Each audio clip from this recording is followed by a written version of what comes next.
Hello, everybody, and welcome to the Decouple Podcast, where we explore the science and technologies that can decouple human well-being from its ecological impacts, and the politics that can make decoupling possible.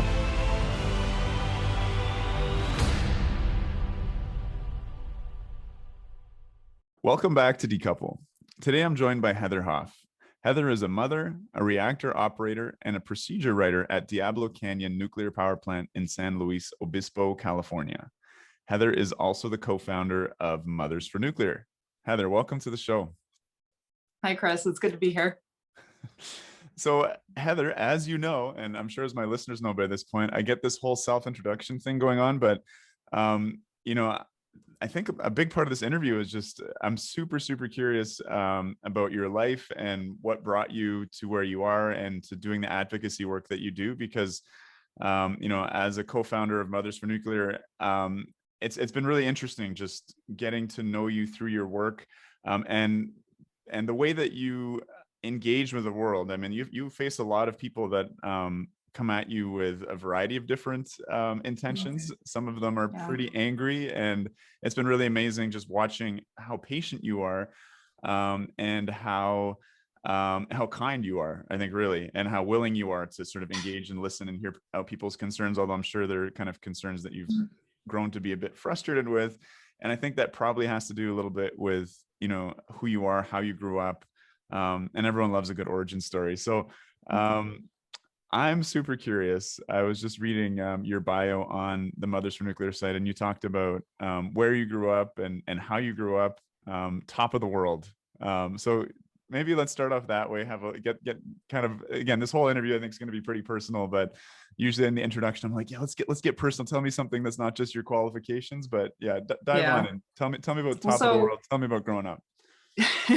Yeah, my friends and their families kind of make fun of me sometimes for being from the end of the earth or the middle of nowhere. Like top of the world just seems like this kind of funny name to them, but right. It was a very small community. Neighbors were kind of far away, and we're up in the mountains between two small mining towns in Arizona. And my parents kind of just had this little piece of land in the middle of nowhere where we had our own well. It didn't produce a whole lot of water. We didn't use much electricity.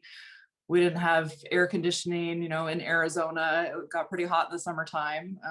We had a wood stove for a heater, and that's all. And composting toilet that my dad built himself. And, totally into composting and living off the land and having as little trash as possible, trying to, live very efficiently and recycle as much as we could, reuse as much as we could. And so I grew up in that kind of minimalist environment with the idea that we shouldn't use too many resources. We shouldn't, pillage the earth too much.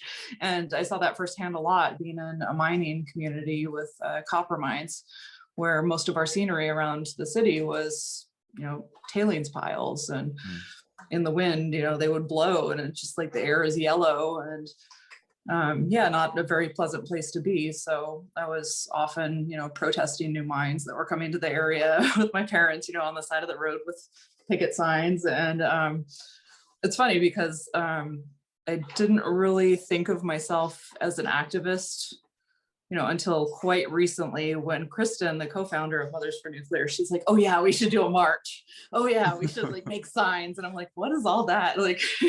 I kind of forgot that part of my life. That I also had that experience of being like a 6-year-old with a protest sign. So I can feel you. Awesome. Yeah. So I was very.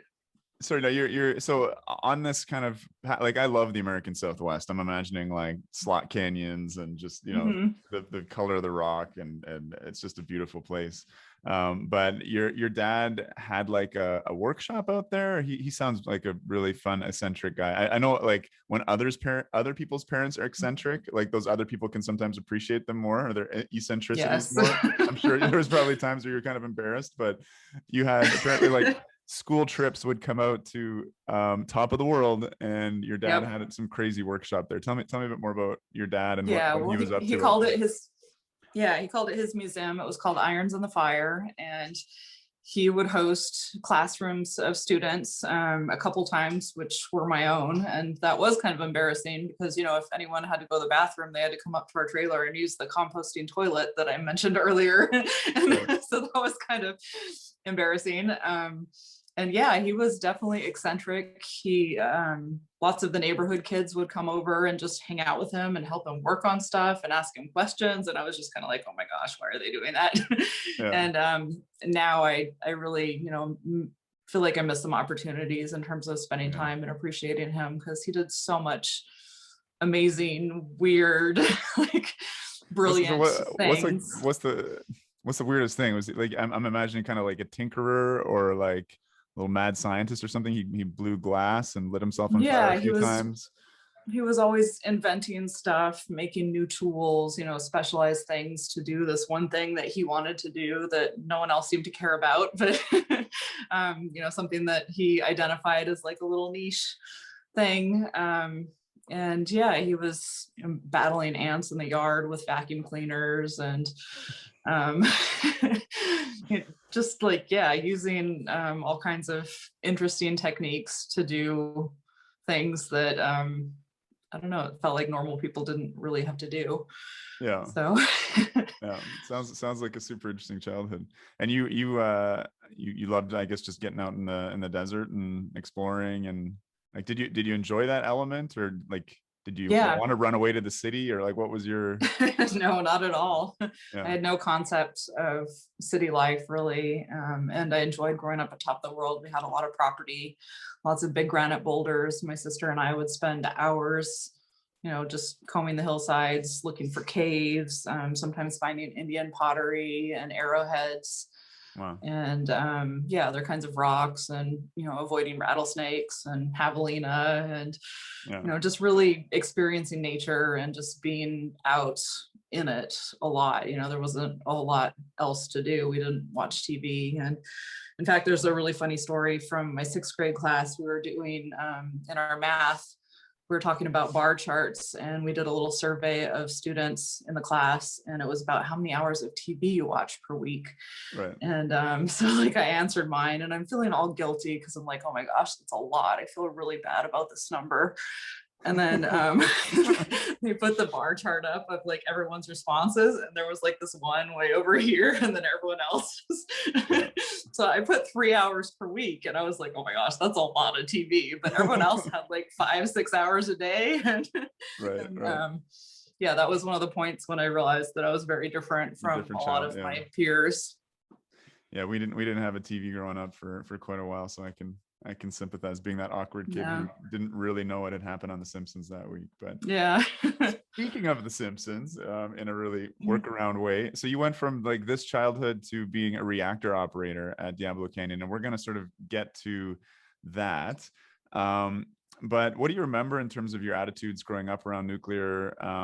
You know, I always talk about this kind of, for lack of a better word, like a tribal identity. Like we grow up with a certain set of politics and attitudes as a function of the kind of community we grew up in, whether and how we identify that. It might be that we're hippies, or we might be leftists, or we might be conservatives. And that sort of brings with it a series of kind of preferences that I think only later in life we kind of, some of us will examine and decide whether those make sense for us or whether they fit. But there's certainly a huge, you know, it's quite attractive to just kind of fit within your community. And I think this, you know, I'm a bit of a nerd. I like thinking about like evolutionary psychology. Like there's reasons for that, right? It's a bit dangerous to get exiled from your tribe. So yeah, tell me a little bit about, you know, I guess that your childhood sounds like, because you're so rural, it sounds like a lot of your community was your family and your folks and stuff. But what were your attitudes like? Did you think at all about nuclear energy as a kid? Yeah. What do you remember? I don't think I really knew what nuclear was, and even like to the point of discussing energy in general, I think I knew what renewables were and solar and wind, but I didn't even really think about that either. I was just so focused on like conservation and efficiency. That was kind of like the way that I grew up. And also like you guys literally had to, you guys had very little water, right? Like you really had to conserve. Yeah. Okay. Yeah. Like we'd have, my sister and I would have baths once a week with like an inch of water in the tub, you know, and there was just splashing around.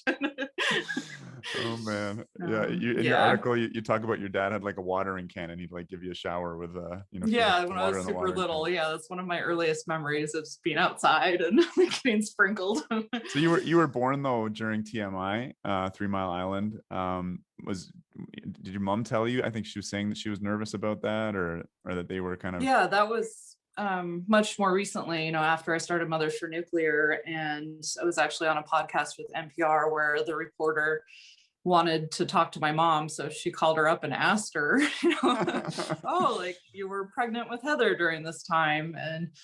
And so that's when it kind of came out, like my mom and I had never really discussed it. And she admitted that, yeah, she knew about 3 Mile Island. I was, about 3 months away from being born. So she heard about it and she was nervous. And even though she lived in Arizona, so many states away from Pennsylvania, she still was like, oh my gosh, well, should I be doing anything? Is there anything risky going on? And didn't really know. And like I said, we kind of protested things that were close to us that we didn't like, but we couldn't really protest that event. She said that she was just kind of protesting silently on her own in Arizona against nuclear. So in her mind. It's really interesting. I grew up in Nova Scotia, and we were, I guess, across the bay from Point Lepreau, which is one of our CANDO units outside of Ontario. My mom said that she used to really have a lot of anxiety about, about being near that. And I think, I was talking to Ida Ruishalm a little while ago, and just this kind of, I have a paternal instinct in this way, but just this, you want to protect your kids, you want to keep them safe. And that's just such a powerful motivator. And I think part of why a lot of people are fearful of nuclear energy, or, even people that are, pro nuclear energy, I think that there's some sort of residual fear around that in the back of their minds. But and I guess we'll kind of get into that in a little bit here, but you went to university, you studied engineering, or? Yeah, materials engineering. Okay. So structure and properties of materials, how to, modify them to get the properties that you want. Yeah. And then you spent a summer stomping grapes or shoveling grapes, and then this, you ended up, how did you end up at Diablo Canyon? Tell me that story. Yeah, well, so after I graduated from Cal Poly, I looked for an engineering job for quite a while, and it was a bad market at the time. And so my first job out of college was at a little 3-person company manufacturing rectal thermometers for cows. And yeah, I did that for about 9 months, and it was okay. I learned some stuff about electronics and soldering and like mechanically putting stuff together, and I always kind of liked doing that. But yeah, that got a little old after a while. And then I worked harvest season at a winery, and that was really fun. It was my first exposure to like pumps and valves, that I'm operating, pushing around these big, positive displacement pumps that pump the juice over the top of the cap to mix, through the wine, the juice with the skins. And doing these big pneumatic punch down machines to help, mix up. And that was really fun. I enjoyed that. And then I worked downtown at a clothing store making $7.50 an hour. I did that for a while. And finally I was like, okay, this is ridiculous. Like I have an engineering degree and I'm making $7 an hour and I need to get a real job. And so I decided to start looking at Diablo Canyon. And I was nervous about it already. And then my family made me even more nervous. My uncle was a physics professor, and he's like, well, I don't know if you really want to be working there. And my mom said, well, I don't think you should be working there, especially during your reproductive years. And, super scary. I'm like, oh, but so I decided to give it a try and applied for a couple of different jobs and ended up getting a job as an operator, which I had really no idea what that was. And it was a little intimidating. I don't either. I don't either. I hear this term operator, and I'm like, what is that? Are you at the control panels or kind of? Yeah, it's actually like you operate the plant. So when you first start, I was a field operator for about 6 years. So I went in the plant in all different areas and monitored equipment, inspected things, monitored trends and pressures and temperatures and made sure like all the different systems are functioning properly. So, we'd have a set of what we call rounds every shift that we'd go around and check and record data and monitor all this equipment and, identify if there's anything degrading or, a water leak dripping, out of a valve stem, and we'd notify maintenance to fix it. So we're kind of like the eyes and ears of the plant and all the systems. And it was a really fun way to learn about the plant. I think it's like very mysterious. Someone who doesn't work in a plant or, hasn't really been in one, it kind of feels like you maybe like an airplane mechanic, and you got to take care of this complex machine, and you got to make sure everything's in tip top shape. But yeah, I mean, just kind of getting under the hood there and understanding how it all works must have been interesting. And I think you came in with a lot of skepticism. And you kind of say that he asked a lot of questions. So what was that like? What were you curious about? I did everything. I just tried to figure out how everything worked. And we had training for quite a while before we were actually allowed to go in the plant. We had to get kind of like a basic knowledge of, how pumps and valves worked and how different systems worked and the thermodynamics of the whole plant. And so we'd be in training and we could always ask our instructors questions. And so like Friday afternoon at 4:30, it's like the end of training week and everyone's ready to go home. And I'm like, hey, but what about this? Well, how does this really work? We're like, shut up, Heather, we want to go, shut up. Like, stop asking questions. Right.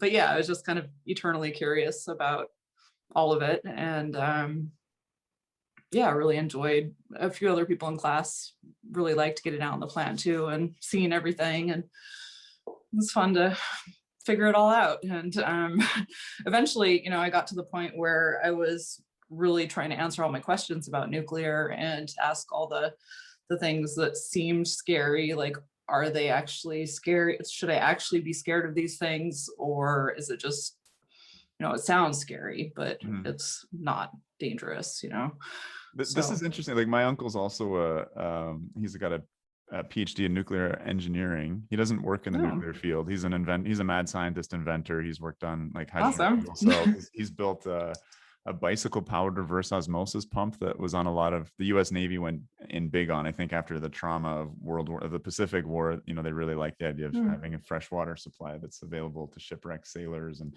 all kinds of cool stuff. Like he's a really cool dude, but he's super skeptical about nuclear as well. And I mean, I think that struck me, your uncle was a physicist. And I think in the article you were talking about, like, he's like, you might get a hot particle stuck in your lung.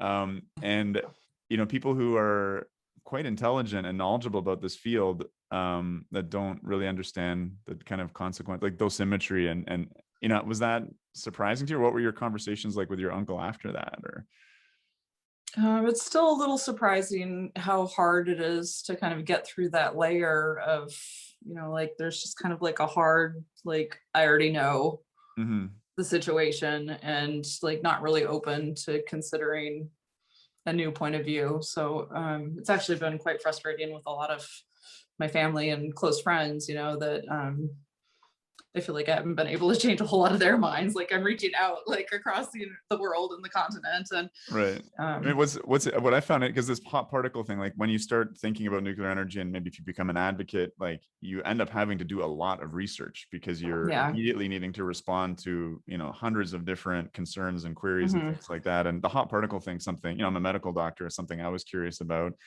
Super scary sounding, right? yeah. But then, I was talking to Geraldine Thomas, who's the director of the Chernobyl Tissue Bank, and she was like, there's uranium particles that are, circulating in the air. You're breathing them in all the time. Like, it's not like, I think people have this idea that there's no radiation and then there's a nuclear plant that comes along and then it's going to release this uniquely dangerous particle in a kind of vacuum of a non-radioactive world, and that's going to get lodged there. Whereas our bodies, like especially Arizona, I mean, there's tons of uranium in the soil. You mentioned those tailing ponds kicking up dust. I mean, we're breathing in, like, atoms are teeny tiny, right? So yes, we have hot particles inside us all the time, and our bodies are built to defend those. And the degree to which you're getting additional exposure. I mean, what's that? You guys wear dosimeters and things like that. Like, what has your exposure been like to radiation as an operator at Diablo? Well, yeah. you only really have to wear dosimeters when you go into a radiation area, and all those areas are really well defined within the plant. Like you said, there's radiation everywhere, so we don't record, what we get everywhere. We only record what we get that we know is from the plant, right? Kind of. So yeah, we go in certain areas of the auxiliary building or the fuel handling building. We have systems that have water in them that have been in contact with some of the fuel, and so it's like slightly irradiated, and we can get radiation from certain sources that we walk past. And I guess there was only 1 year where I got, I think, about 62 millirem, which is pretty tiny. Like, I think annual exposure is closer to 200 or 250. Mm-hmm. And just normal background, yeah, so 250. I Yeah, can't quite remember, but yeah, I just remember thinking like, oh my gosh, I'm getting so much radiation. And then like, this is the most I've ever gotten in a year. And it's like this huge number, but it's just like this huge number compared to everything else I've ever gotten, which is like 0. And right. Yeah, it's really nothing at all. It feels scarier to have that number like on a little counter, that you can see going up over time. And it's kind of fear inducing. Yeah. No, I mean, I'm a medical doctor, so I administer radiation every single shift in the form of X-rays and CT scans. And I mean, a full body CT scan's like 4 times the background radiation dose for the whole year, all in a second or two, right? So it is interesting. And I was talking with Ida Riesham about this a little bit as well. Like our fears of radiation are so intensified that, if we were to work at a coal plant, for instance, I don't even know if those guys wear like N95 masks very much or anything. Like, if you were to apply the same degree of protection based upon the health threat of, particulate matter at a coal plant or a mine or something, I mean, the whole operation would just come to a grinding halt. Or else, I don't know, you'd be working through a lot of PPE, I guess. I guess it's conceivable. But and we talked, with her, we talked a little bit about the sort of theatrics. Like, she talked about visiting a waste storage site in Switzerland, and needing to like put these booties on, and if you, it was just, I don't know, is there an element of that at like working at a plant that seems a bit like theatrics with sort of what you know now? I think obviously when you started, you had different concerns, and it's, I don't know. Yeah. Well, at the beginning, for sure, when I didn't know that much about radiation or how it, contamination could spread and things, I was pretty nervous. And, like when I'd be putting on protective clothing, like she mentioned the booties or whatever, we have to wear booties when we go in certain areas. And I'd be super scared, taking them off and being extra careful not to shake anything. And like, you don't want to get it on you. And they train us that way. They train us to like peel the gloves a certain way, probably just like you do in the medical field. And like all of our clothing, take it off in certain, order of operations. And it's definitely, makes you nervous. And we are super careful in the nuclear industry in terms of making sure everyone's exposure is, they call it ALARA, as low as reasonably achievable. And to the point of excess, I think. We spend a lot of money doing that. And I've realized, over the years that that's part of what makes nuclear expensive, is because we're so extra careful about a whole bunch of things that don't really matter. And we build in so many layers of protection, not just against radiation, but against anything happening to the plant, any possible scenario or any possible level of, some equipment breaking. We have backups and redundancy and separation and more backups, and it just goes on and on. Yeah. So from when you started, like you've become a pro-nuclear activist, and like a very active one. Did you see that coming from when you began? What shifted? Like, what was the process like that brought you to where you are now? Yeah, well, so it was definitely gradual and kind of accidental. When I went to college, I was still, really into recycling and conserving, and I was the chair of our recycling program at my dorm. And I just found that I was, separating people's trash all the time, like constantly. Like they wouldn't listen, they wouldn't change their behaviors. Same thing, like at various jobs, trying to get people to recycle, putting just like aluminum cans are the easiest thing to recycle if you just separate those, but they wouldn't do it, like, so I'm digging through the trash and pulling the cans out. And Right. it just got to the point where I realized that it was not hopeless, but just it's really hard to change behaviors, even if you decide you want to do it yourself. And then, to try and change someone else's behaviors is even harder. And especially if they don't want to do it or don't care about why.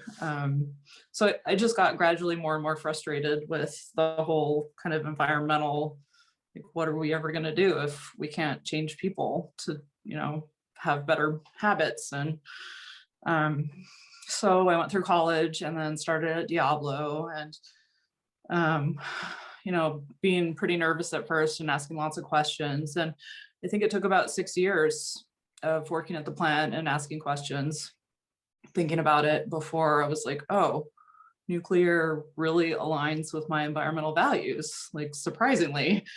And oh, I could be kind of proud of what I do, like I'm making all of this clean electricity, and wow, this is like really one of the best things I could be doing with my life. And like, I really am making a difference. And, I think it's always kind of one of those hopes that you have when you're a kid, is like, I want to, do something to help the world, help make it a better place. And so I finally had that realization that nuclear was that. And it took a while. And I guess that probably coincided with learning that the plant was maybe not going to be around for much longer, or well, so I kind of went on, just kind of happy with that for quite a while, thinking, I'm doing my part and I'll just keep working here, and that's great. I'm content and satisfied. And then we started hearing rumors about the plant not relicensing. Yeah. And by that point I was just to circle back, like, is that a common feeling amongst nuclear workers, that they're like doing, like, like there's a lot of jobs where you're just kind of like, yeah, I show up at work, or like, I don't know, like jobs where you feel like a meaningless cog in a machine, or where you don't feel like you're doing something beneficial or good. Like, is that a common feeling amongst nuclear workers? Or like, yeah, like I'm fighting climate change, or like I keep the air clean, or I make medical isotopes. Like, is that a common sense, or is it, or people just like, I'm just going to work? Like, I feel like the second more. Right. And I try not to be pessimistic, but I remember one particular time where there was going to be this showing of Al Gore's movie locally, and I got all excited about it, like, oh my gosh, like we can go and we can talk to these environmental people and show them, like, this is why we need nuclear.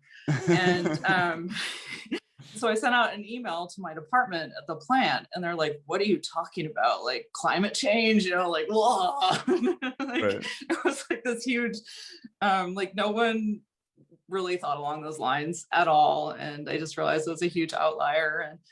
And it's been an interesting journey, being a kind of liberal leaning environmental person at a nuclear power plant where there's a lot of, conservative backgrounds. And is that just a product of like the education streams? Like people in engineering maybe tend to be a little bit more, on that side of the political spectrum, as again, in terms of kind of political tribes or whatever. Like I remember just at my school, like, like there's the liberal arts kind of crew that tend to be more on the left side of the spectrum. And then, the engineers much more sort of pragmatic in their thinking. And I don't know, it's an interesting question, I guess. Yeah. And in terms of like all the mechanics and electricians and operators, people that go to work at nuclear plants, those aren't liberal environmentalists usually. Like people like that just don't go work at nuclear plants. So yeah, I was pretty surprised to discover. Did you go to this Al Gore screening, or do you remember if you went? I did. Yeah. Did you talk to environmentalists there? Or? Inconvenient Truth. Right. Did you end up talking to any environmentalists there? Or? I don't quite remember. Like, what was, I guess, remember. What was the first time where you were like, yeah, okay, like, wow, I'm excited about where I work. I think I'm doing a really good thing for the environment. And like your first time having a conversation with someone about that, who was in the environmental movement? What was that like? How did it go? I don't know, nothing really stands out in terms of an actual conversation like that, except for at one point, when, I was already kind of changing my mind about nuclear, I went to a public meeting that the Nuclear Regulatory Commission puts on, the NRC, for a local community. So people can go and ask questions about how they regulate the power plant and what kind of inspections they do and what's going on there. And so I remember going to one of those meetings and sitting down next to this lady, and kind of talking with her and like sharing, like we really care about the earth and the planet, and that's why we're here. And she's like, yeah, you seem like one of those people that you care about, doing the right thing. And I was like, yeah, I am. And then I found out that she was a Mother for Peace, and she was there to completely protest nuclear. And and I was like, oh, well, I'm like here to support nuclear. And yeah, it was kind of, interesting to realize that all these people that I really identify with are the ones that are very skeptical of nuclear. Another thing, just you were talking about kind of the workforce at Diablo Canyon and your own like training and things there. I mean, it's nuclear plants seem like one of the last places where there's still sort of the potential for like intergenerational jobs, where there's a lot of on the job training, a lot of potential for advancement. I'm guessing like decent paying union jobs, like that just seems like something that doesn't exist anymore within many of the kind of economies within the West. Yeah. I don't know, is that something you've noticed, or what's that yeah, like? definitely. Like being in a community where there's still that sense. I can imagine like in Ontario, we used to have these huge automotive, manufacturing places, and there was that kind of a history of, blue collar jobs that paid really well, that were intergenerational and provided stability to the community. What's that like in terms of Diablo Canyon? Yeah, I think it's very similar. And I was proud, to have the idea in my mind that during a time when people, shift jobs and go to different employers, and there's not really, that much loyalty to your company, that I felt pretty excited. I'm like, yeah, I'm going to like work for Diablo Canyon, and I'm going to retire there. Like, I know that I can do that because I know I'm going to have a job, and it's going to be interesting, and it's going to be rewarding all of this time. And is quite a different thought process from, I think, how lots of other, my peers in college graduation, they probably didn't go into their first job thinking, I'm going to retire from here.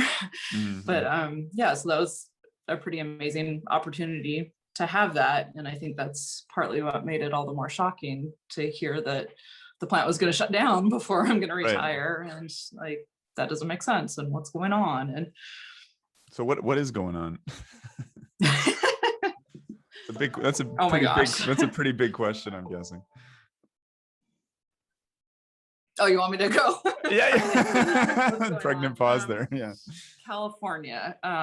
So growing up in Arizona as an environmentalist, I had this image of California, like, like green and environmentalist, and like that's where all the environmentalists live, and they have all these amazing policies, and they really care about the planet, and like that's really the place to be if you want to make a difference or you want to live in a certain way, go to California. And so I was pretty excited to come here and be a part of that. And that was another part of my kind of hesitation about working at Diablo in the first place. Like, I don't know if that really kind of fits with my image of California. And so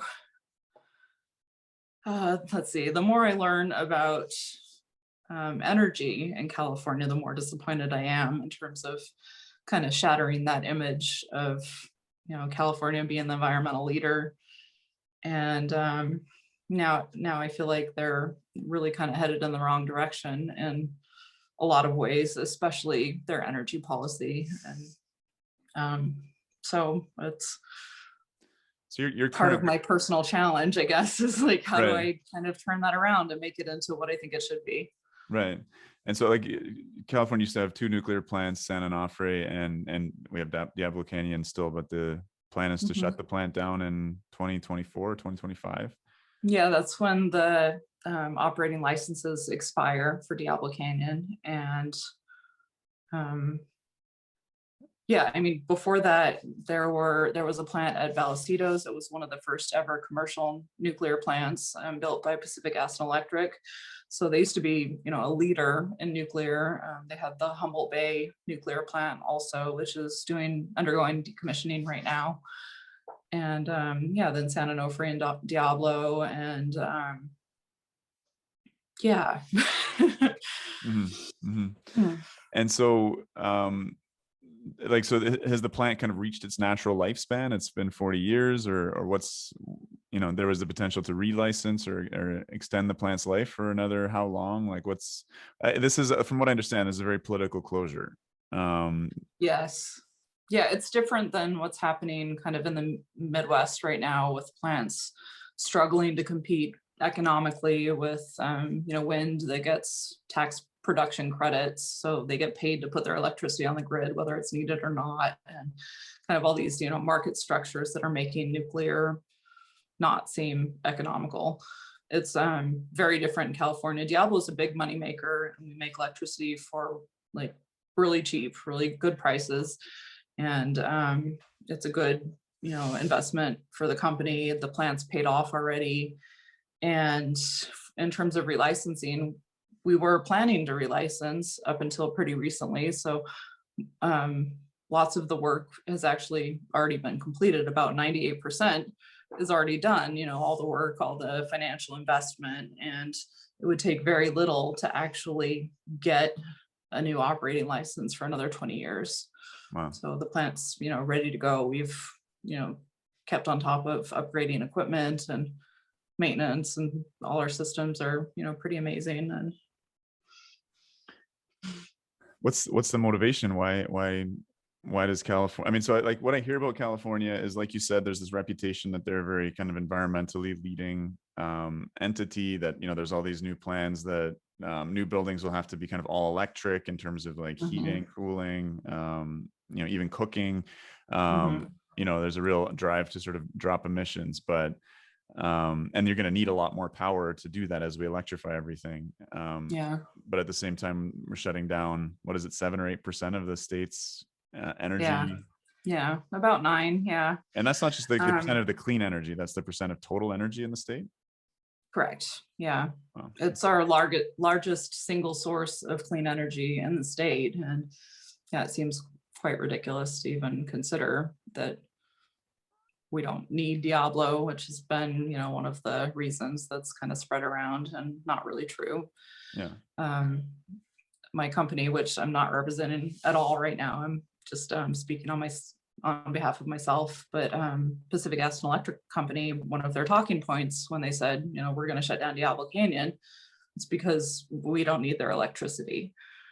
And, they had various models to show this, they're losing customers and demand is going down. But it's interesting to think about how what they were saying was true, but it's not the truth.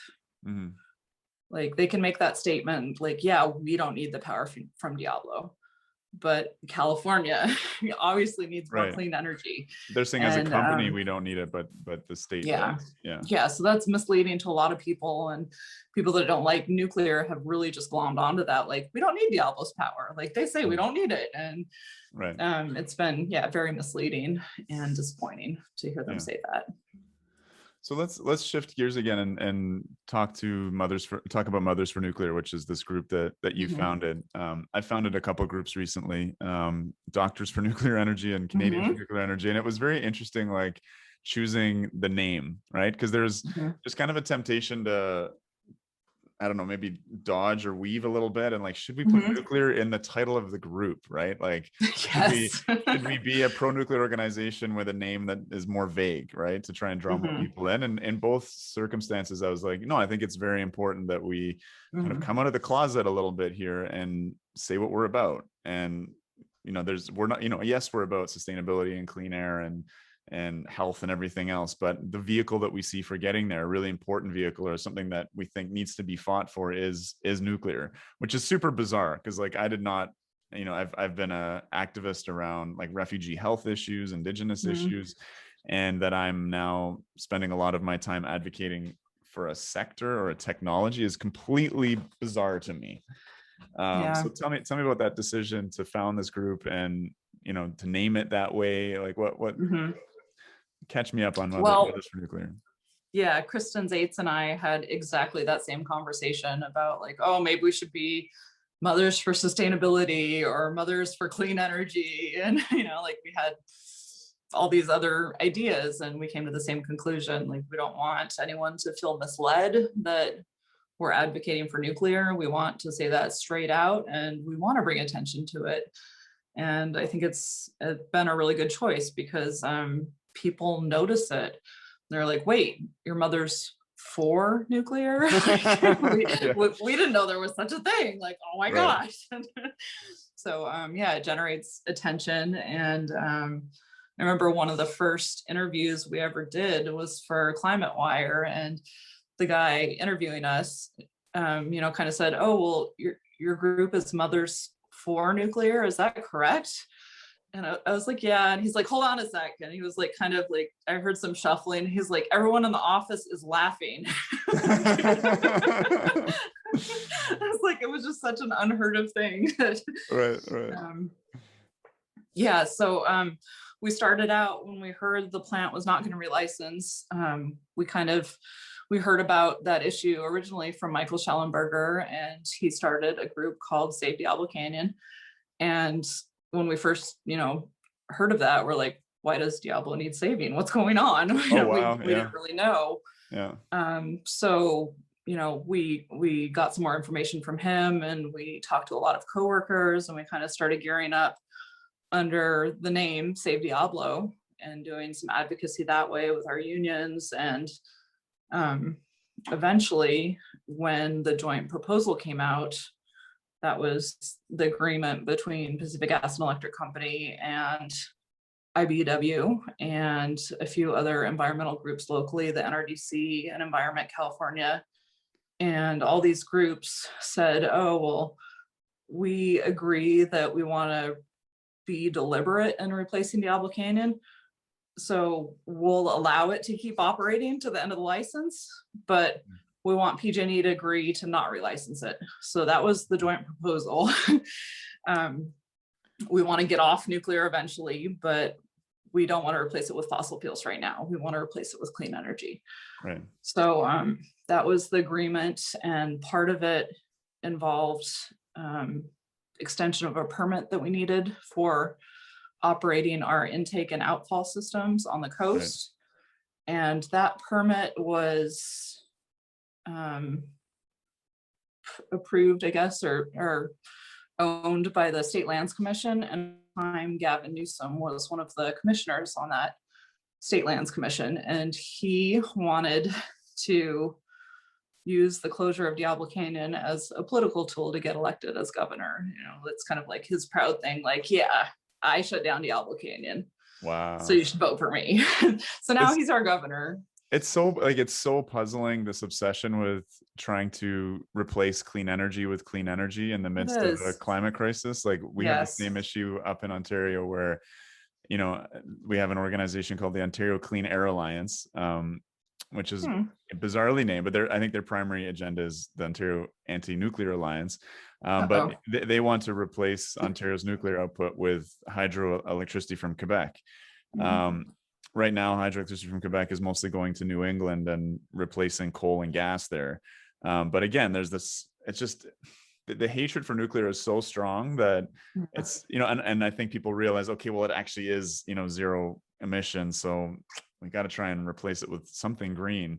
But it's like, guys, we're in a climate emergency. Like, like why aren't we replacing fossil fuels? Yeah. And of course, inevitably, these fantasies of replacing nuclear with renewables doesn't happen, and we end up getting gas as a result. So it's very disturbing. Actually, our Public Utilities Commission in California is starting to put out estimates for what kind of resources we'll need in 2024 to 2026 timeframe. And there's huge predicted shortages, and they're talking about importing coal and how that's okay to, have this, we're replacing Diablo Canyon with these emitting resources, but it's okay because we'll make up for it later. We're going to build more. Right. Like it's this complete ridiculous justification that's like written down on paper, and it's like their official position. And I don't understand it. Like the whole point of the joint proposal was to try and replace Diablo Canyon with clean energy. And so like one of the issues you're mentioning, the lands organization, or that state regulatory organization. So Diablo like takes in water from the ocean and like for cooling and puts water back out. I mean, like the image for the Decouple podcast is a aerial photo of Diablo Canyon, because it's, yes, I know. I mean, it's beautiful.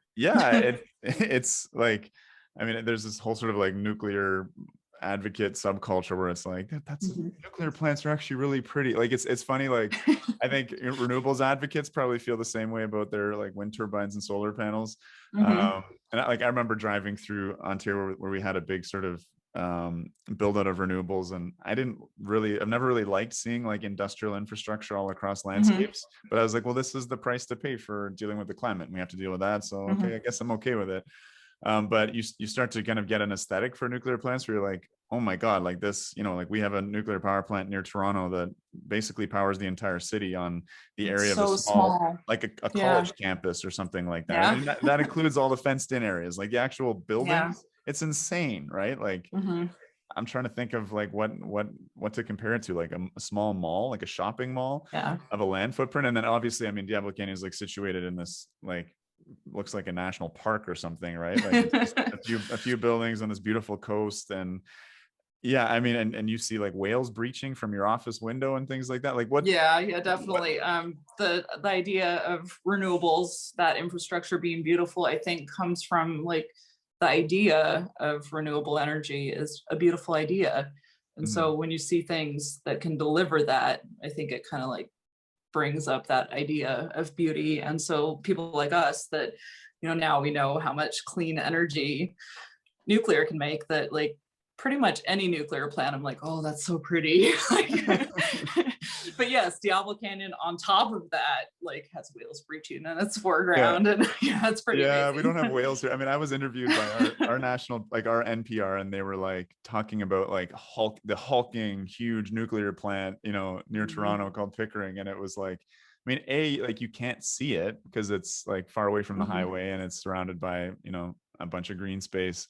But B, it's like, but this small building is making enough power for our metropolis, the biggest city in Canada. Like there's just not an understanding of that. But no, it's, and I mean, so Diablo, like, is there a town nearby like that, that most of the people work in? Sorry, that most people live in, like work to the plant? Like what are the implications for the surrounding communities of the plant closing? We've talked a little bit about what it's going to mean for climate and I mean, you guys already have blackouts, it seems like every summer.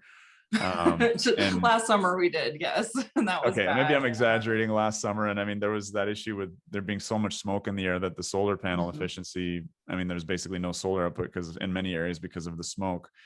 I mean, so there's those implications, but let's talk a bit about the implications on the surrounding communities, because I think there's been a growing kind of literature describing, what happens when, most nuclear plants are in more rural or rural areas, smaller communities. And again, they have this intergenerational employment phenomenon, secure high paying jobs. Like what's your sense? Like, you probably talked to people that have worked in communities where plants have closed and you're kind of, I guess, there's a premonition that that's coming. So tell me about that. Yeah, people are really nervous here. The school districts are nervous. They're going to lose a lot of, funding from the property taxes, and also our city and county, same deal. I know lots of nuclear plants kind of like are around, a small community that kind of pops up to support it. And in our case, the Central Coast area of California, I don't think is quite like that as much as some other places. We have kind of a coalition of 7, we call it the 7 cities. And, San Luis Obispo and Morro Bay and Paso Robles, there's kind of like some big-ish cities around, and like everyone from all those cities, Santa Maria, like we all come and work at the plant. And so it's kind of like a spread out impact more than it might be at other plants that have closed in the past. But yeah, people are definitely nervous about it, and it is going to be the loss of 1,500, high paying head of household jobs, and there's nothing else like that nearby. Like if you want to keep working in nuclear, you have to go to another state. Right. And then, I mean, the jobs in the renewables industry are different, I think, right? Yeah, people keep saying, oh yeah, we're going to retrain you to work in renewables, or, we're going to develop all these other clean energy jobs. And, I know people that work in solar and either, design solar systems or work on installations, and it's pretty low level. Like, I don't think people have a concept really of the difference in the kind of work that we do at Diablo Canyon versus constructing, renewable energy facilities. Is just levels of magnitude different. Yeah. Just because we're coming up in an hour, I want to kind of circle back, because this what I was reading your bio basically on the Mothers for Nuclear site, prepping for this interview, and it was really touching, because again, we were talking about, you're mentioning your childhood and your father, and I think your father was part of your family that was skeptical about you starting this career and was maybe worried for you. You mentioned he was kind of reading Union of Concerned Scientists material, and at some point I think he kind of flipped the script and became quite proud of what you were doing. And you talked about sort of explaining to him how it all worked, and drawing like diagrams of the generator and things like that. And I think he became quite proud of you in terms of what you were doing from an environmental perspective. Can you talk a little bit about that? Yeah, he was, like I said, quite eccentric and did a lot of different types of work. And one of his things was being a supplier of well pumps and chainsaws and lots of other like engines and motors and various, mechanical things, in addition to his glass blowing and woodwork and landscaping and like just kind of all across the board. And so I kind of realized that he was pretty excited by our main generator and like all the different conversions, from the permanent magnet generator at the end, that kind of creates the current, and like how many different conversions it has to go through before it's electricity coming out onto the grid. And it's really quite an amazing system, and really fun if you like mechanical things.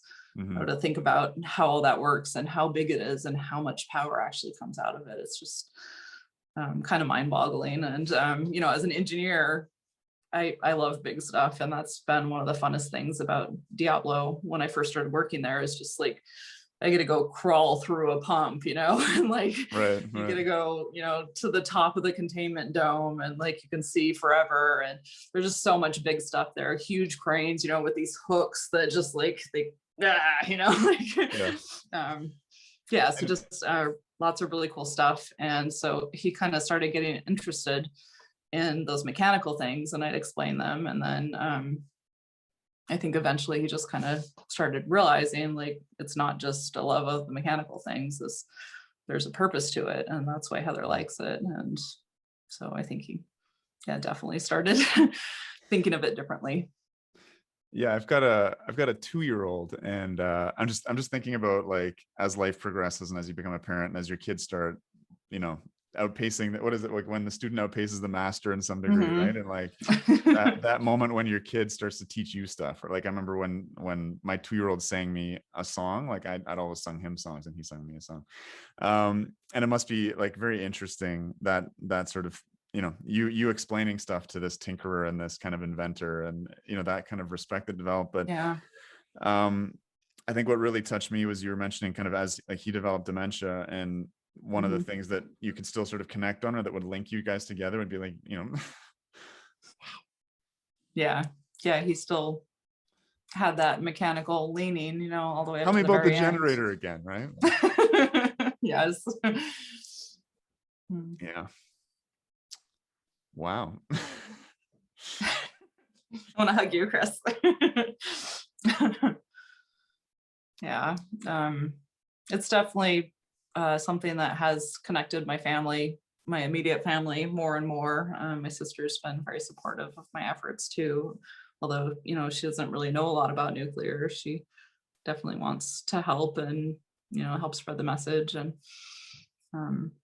my mom also is actually developing dementia now. And I got a double whammy, but that's tough. Yeah, she I think has also become proud of me, and that feels good to know that they both felt that, before they were, like not really knowing what to feel about nuclear, that I helped them feel good about it.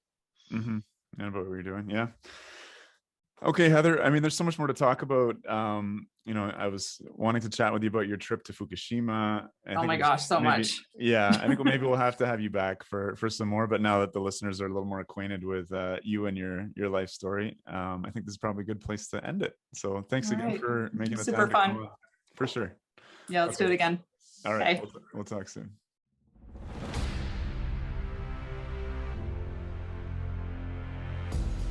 If you enjoyed the podcast, please make sure to subscribe, like, and review us on your podcast platform of choice. Until next time, guys.